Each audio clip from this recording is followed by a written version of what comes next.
So when you look at being like a young black male, because I remember playing sports, and a lot of times we're not given the credit of how we lead, right? So could you talk about the challenges of quarterback being a leader by default, but leading people that were older than you?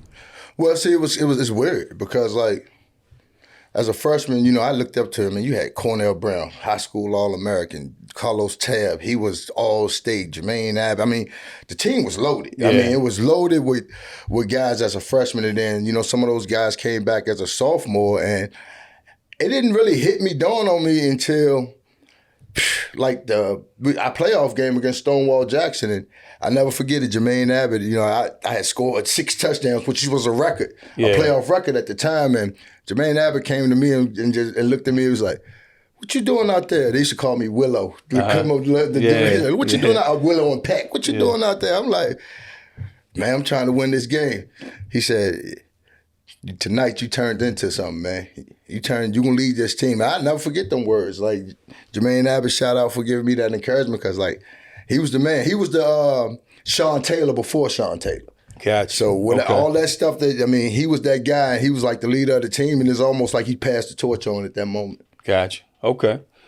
So how do you think sports has helped you develop into the person that you are today, like giving back to the community and working with the kids? Well, when I'm dealing with that, it's weird because like you learn all these skills. Leadership skills, working together skills. You learn all that stuff, subconsciously almost. When you got people that's looking at you to be the one, be the guy, and stuff like that, you got to respond. But I think one of the biggest things to me that I learned and why I'm who I am today is kind of like a couple of different parts to it, is because like in high school, my high school senior year, now mind you, all this whole time, Andre, you this, you that. Then my senior year, I found out fake love. You know what I'm saying? I found out what it was, like my eligibility up. Yeah. You know what I'm saying? But it wasn't from Coach Henson or none of my coaches. It was more from administration. It was almost like, we sick of you. Almost to that point. But, my coaches and, I had some great teachers.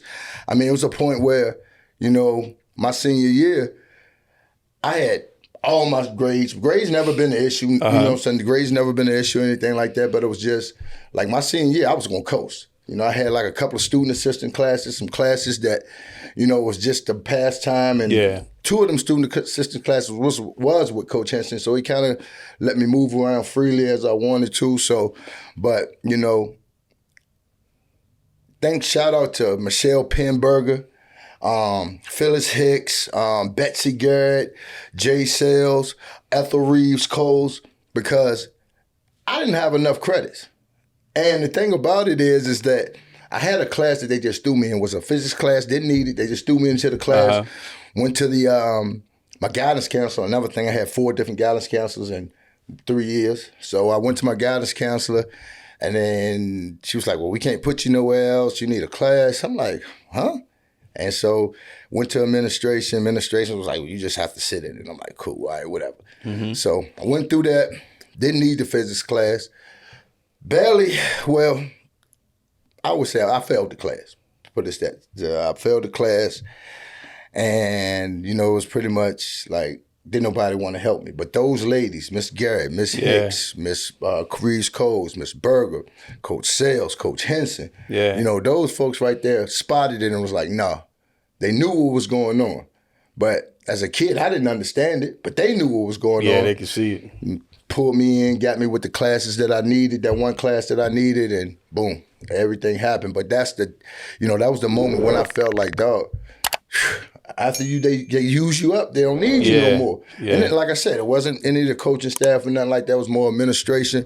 Just kind of like, I don't know what the deal was, but I mean, I felt like, I represented EC Glass well. Our games was packed. I tell kids today, like, y'all don't know football. Packed stadiums. I mean, we could be playing Franklin County. We could be playing anybody. Yeah. Both sides of the stadium packed. Heritage and Glass, you talking about both sides all the way to the still people rocking around. So,